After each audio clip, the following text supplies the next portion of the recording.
always listening to our members. We're here to discuss actual questions and explain them more clearly. So PERA invests in 5 asset classes, and each of those asset classes is going to have a different benchmark. In the public sector, it's fairly straightforward. So we have public stocks and we have public bonds, and those have very clear benchmarks. For example, a clear benchmark for public equities might be the S&P 500.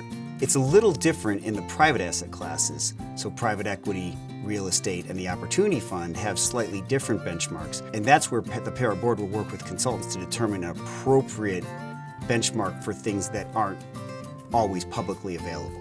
So benchmarks are one way of determining whether the investments we've selected are performing as expected, and are they performing better to other alternatives that might be out there in the market.